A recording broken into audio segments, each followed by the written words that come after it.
वैसे सियासी समाजी वर्कर मेरा इस बारे में ये सोचना है कि अवाम के लिए जमहूरी हुकूमत ही बेहतर होती है।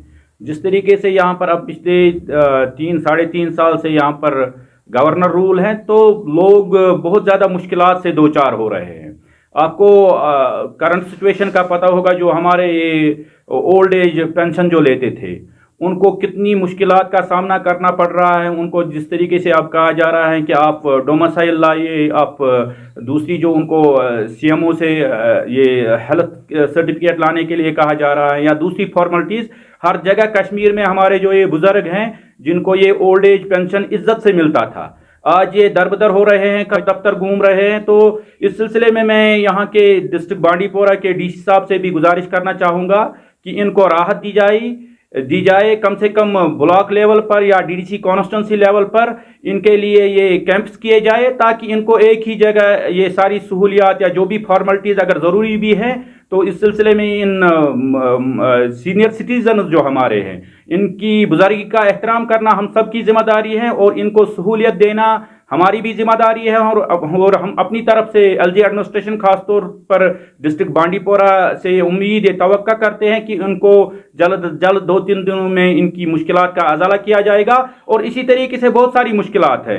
मेरे पास जो लोग आते हैं, अक्सर लोगों का ये मसला भी है कि उनको राशन जो मिलता है महीने के बाद, जो उनको चावल वगैरह मिलता है, तो वो भी ठीक तरीके से उनको नहीं मिल रहा है। आपकी जानकारी में होगा कि यहाँ पर जो सेंसस हुई है 2011 में, उसके बाद आज तक यहाँ पर जो भी राशन मिलता है, इस दरमियान बहुत सारे लोग जो फैमिलीज हैं, उनके खानदान में इजाफा हुआ है। किसी के 2 बच्चे हुए हैं, किसी के 3 बच्चे हुए हैं, तो वो सारे लोग बगैर राशन के इस वक्त हैं।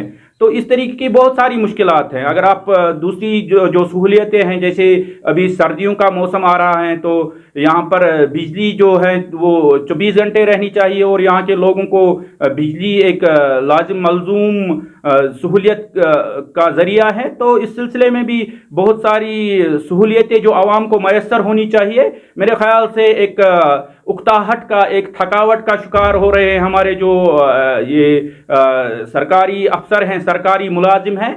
क्योंकि एक सियासी वर्कर का जो काम है, एक सियासी पार्टी का जो काम होता है, एक सियासी लीडर का जो काम होता है, उसकी भरपाई कोई अफसर नहीं कर सकता है। उसका एक अपना काम है, कॉन्स्टिट्यूशन के एतबार से उसका एक अपना काम है। वो भी अब आहिस्ता आहिस्ता थक गए हैं, एक उकताहट का शिकार हो रहे हैं। और मैं इस सिलसिले में यही समझता हूँ कि यहाँ पर एक जमहूरी हुकूमत होनी चाहिए। और वैसे सियासी समाजी वर्कर, मैं एक बार फिर इस बात का इजहार करना चाहता हूं कि आवाम के लिए एक पॉपुलर गवर्नमेंट, एक डेमोक्रेटिक गवर्नमेंट ही सहूलियत दे सकती है, सहूलियत पहुंचा सकती है। जहां तक आपने ये कहा कि एक तरीके से अब यहाँ की जो सियासी जमातें हैं वो भी एक्टिव नहीं हैं, तो अक्सर जो सियासी पार्टियां हैं यहाँ पर, जो सियासी वर्कर जो हैं, वो इलेक्शन का नाम सुनकर एक्टिव हो जाते हैं, क्योंकि उनका मकसद ही वही है। जहां तक हमारी पार्टी का ताल्लुक है, हमारी पार्टी की लीडर मोहतरमा महबूबा मुफ्ती साहिबा जिस तरीके से यहाँ के लोगों के जज्बात, यहाँ के लोगों के ख्वाहिशात की तर्जुमानी करती हैं, और आप हर रोज़ जो आवाम के मुतल्लिक मसाइल हैं, महबूबा जी उन तमाम इशूज़ पर बात करती हैं।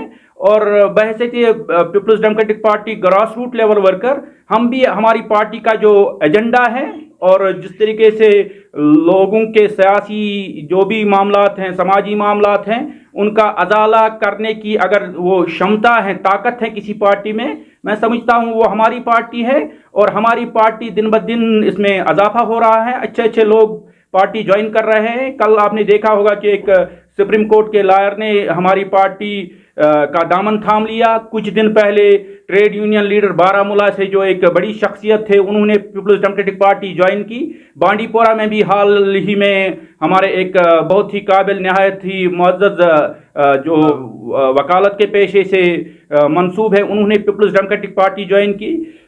और सोनावारी में भी हमारे कई एक नौजवानों ने पिछले 8-10 दिन पहले उन्होंने यहाँ पर पीपल्स डेमोक्रेटिक पार्टी के साथ अपनी वाबस्तगी इख्तियार की। और हमारी पार्टी दिन ब दिन लोगों की जो एक्सेप्टेंस है, एक जो सोशल एक्सेप्टेंस है, اور لوگوں کو جو ایک وہ کہتے ہیں نا کہ یہ انسان بد سن بت چوچان تیل چھ پیوان نیک سنز نیکی یاد، اس اعتبار سے اگر ہم دیکھیں گے تو لوگ ایک بار پھر پیپلز ڈیموکریٹک پارٹی میں اکٹھا ہو رہے ہیں، پیپلز ڈیموکریٹک پارٹی کو مضبوط بنا رہے ہیں، اور ہماری بھی یہی کوشش ہے انشاءاللہ پیپلز ڈیموکریٹک پارٹی دن بدن مضبوط بنتی جا رہی ہے جی۔